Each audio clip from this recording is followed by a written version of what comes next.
246 millones de diabéticos y en el 2004 fallecieron aproximadamente 3.4 millones de personas por exceso de azúcar en la sangre. Casi la mitad de esas personas correspondieron a personas de menos de 70 años y en un 55% mujeres. Trato de tener en cuenta. Entonces, en Latinoamérica hay aproximadamente 15 millones de diabéticos. Entonces, ¿qué factores influyen mucho en nuestra región? Está la raza, la edad, o más bien el envejecimiento, y lo que son los cambios en los hábitos de vida. ¿Por qué son importantes? Porque, por ejemplo, en Latinoamérica hay mucha población indígena. Y entonces, los cambios en los hábitos de vida, que estos pasan de vivir en regiones rurales a regiones urbanas, influyen mucho cuando cambian su alimentación y puede haber más enfermedades diabéticas. La raza, porque hay mayor prevalencia en las personas ancianas. En Colombia, pues según la Asociación Colombiana de Endocrinología, hay 1,5 millones de diabéticos aproximadamente. En el Quindío, según el DANE, de 3.351 fallecimientos que hubieron en el 2010, 122 fueron ocasionados por diabetes mellitus aquí en el Quindío. Bueno, para conocer un poco sobre la diabetes es necesario recordar un poco de la fisiología.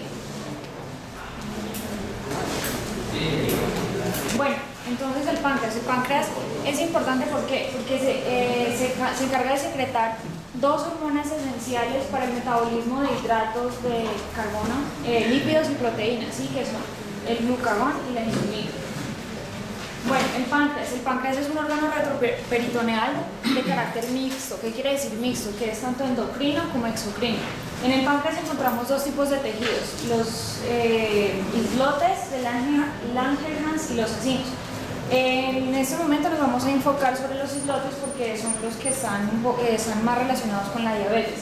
Entonces, los islotes se encargan de secretar insulina, glucagón y los acinos los jugos digestivos. Bueno, ¿qué son los islotes? Los islotes son un acúmulo de células, son 3 tipos de células que se encuentran en los islotes, ¿sí? Aquí podemos ver, estas de aquí son las células delta, por acá están las beta y por acá están las alfa. Entonces los islotes están aproximadamente entre 1 y 2 millones, tienen un diámetro de aproximadamente 0.3 milímetros y se encuentran o se ubican alrededor de los capilares para que en el momento de secretar sus hormonas pues tenga una rápida circulación por la sanguínea. Bueno, ya dije que tenía 3 tipos de células. ¿Qué células son? Las células beta, que ocupan el 60%, se encargan de secretar la insulina, está inhibida por el glucagón y estas están en el centro de cada islote. Las células alfa, que representan el 25%, secretan el glucagón y este es inhibido por la insulina. Y las células delta, que son las que están en menor proporción, se encargan de secretar la somatostatina e inhibe la insulina y el glucagón. Bueno, la insulina es una proteína que está formada por 2 cadenas de aminoácidos. Estas 2 cadenas de aminoácidos están formadas por puentes disulfuro y cuando estos puentes se rompen pierde su acción. ¿Cómo se sintetiza la insulina? La insulina vimos que se formaba en las células beta del páncreas, ¿sí? Entonces, estas se van a formar en los ribosomas, se va a transcribir el ARN para insulina, se va a formar inicialmente la preproinsulina, ¿sí? Esta luego se va a desdoblar en el aparato de Golgi, en el retículo endoplásmico, y se va a formar la proinsulina. Después, la proinsulina se va a empezar a dividir y ya empieza a formar la insulina y fragmentos peptídicos. Los fragmentos peptídicos se forman antes de que la insulina sea empaquetada en los gránulos secretores. Bueno, ¿qué funciones tiene la insulina? La insulina, cuando hay una carga de alimentos con una alta carga energética, entonces la insulina va a convertir estos azúcares en glucógeno. Pero cuando la insulina ya no es capaz de convertirlos en glucógeno, se van a convertir en grasas que se van a depositar en el tejido adiposo. Y eso nos permite para utilizarlos en la energía en el músculo. Bueno, la insulina tiene aproximadamente una vida media plasmática de 6 minutos, desaparece de la circulación aproximadamente 10 a 15 minutos y esta se degrada principalmente en el hígado y en el músculo. Y es degradada por la insulinasa. Bueno, acá tenemos una imagen cómo actúa la insulina. Entonces, estos son los receptores los dos receptores alfa, receptores beta. La insulina se pega a los receptores alfa y va a desencadenar una autofosforilación de los receptores beta. Estos receptores beta van a activar la acción de la tirosina sinasa y van a desencadenar una autofosforilación de otro tipo de enzimas que van o bien aumenta su acción o la reduce. Después manda un segundo mensajero para que se activen los GLUT4, que son los encargados de recibir la glucosa.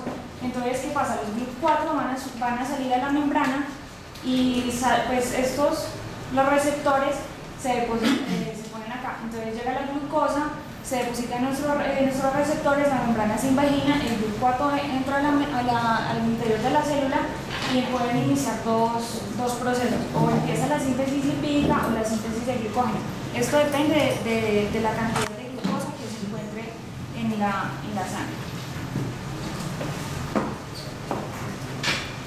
Bueno, hasta esta parte fue la fisiología de diabetes, lo que cumple pues su función en el cuerpo. Para seguir ahora con la diabetes mellitus, entonces vamos a hablar un poco de la etimología.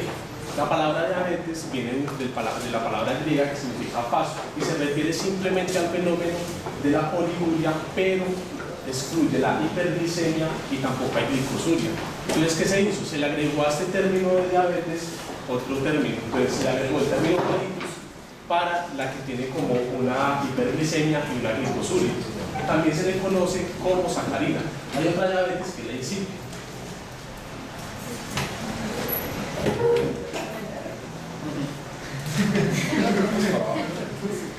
Bueno, la diabetes mellitus es un grupo de trastornos metabólicos que es caracterizado ¿por qué? Por la hiperglicemia crónica que resulta de efectos en la secreción de la insulina o de la acción en la misma, o puede haber coexistencia de ambos defectos. Ahora sí entramos pues a la fisiopatología de la diabetes mellitus. La diabetes mellitus tiene dos componentes, un componente metabólico que va a causar por la hiperglicemia o un trastorno metabólico en los lípidos y las proteínas. Además tiene un componente vascular o degenerativo que se divide en dos: microangiopatía específica que va a causar problemas de retinopatías y nefropatías, y una ateromatosis acelerada u oclusiones. Aquí pues tenemos un esquema general de lo que vamos a tratar. Entonces la diabetes mellitus se divide en dos: en diabetes secundaria y en diabetes primaria. La primaria a su vez se subdivide en tipo 1, antes conocida como juvenil, y en tipo 2, antes conocida como la del adulto.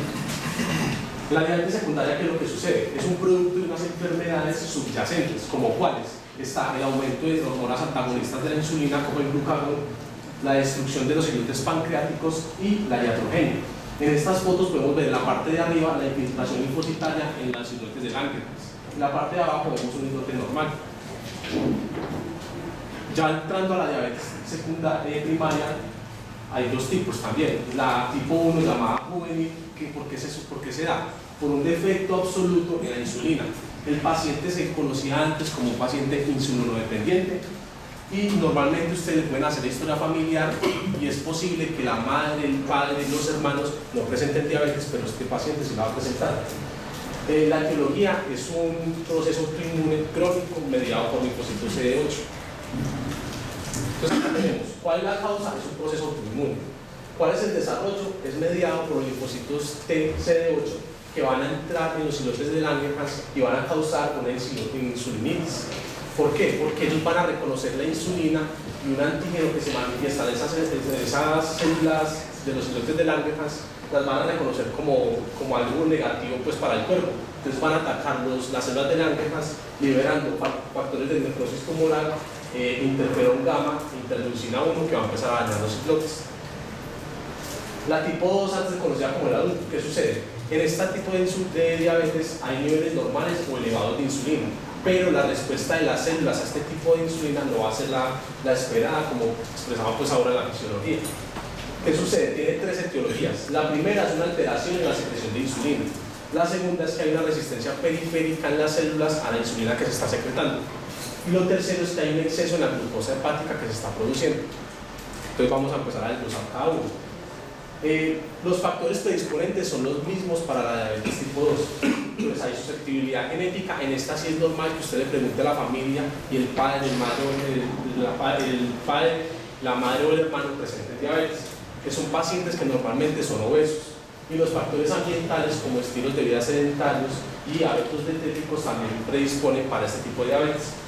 Entonces, el desarrollo como es, puede darse una disminución en los receptores de insulina, que ahorita pues los comentaba mi compañera, hay descenso en la fosforilación o en la actividad de tirosina sinasa para hacer que los receptores de GLU salgan pues a la membrana y presenten la glucosa. Hay reducción de intermediarios en la vía. Usted sabe que la tirosina sinasa requiere unos segundos mensajeros. Si hay ausencia de esos segundos mensajeros, entonces no se va a producir pues, la tirosina sinasa. Hay alteración en la translocación o acoplamiento y difusión de los GLUT4 con la membrana celular. La otra era la alteración de secreción de insulina. Entonces, ¿por qué se produce? Por una disfunción en las células beta. Hay incapacidad de las células para adaptarse a las demandas de la resistencia a la insulina. Puede haber lipotoxicidad que dañe las células, glucotoxicidad y descenso en el número de las células de los islotes. Cuando se habla de que aparece proteína amiloide es porque cuando los linfocitos entran a las células de Langerhans, cada vez que van destruyendo un linfocito, ese espacio se empieza a llenar de proteína amiloide. Entonces, cuando usted ve que en las células de los islotes hay proteína amiloide, quiere decir que ha empezado un proceso de daño pues, a los islotes de Langerhans. La otra es un exceso de producción en la glucosa hepática. ¿Qué sucede? Hay una hiperglicemia durante el ayuno y falta la inhibición de las enzimas que deben encargarse de hacer de la gluconeogénesis.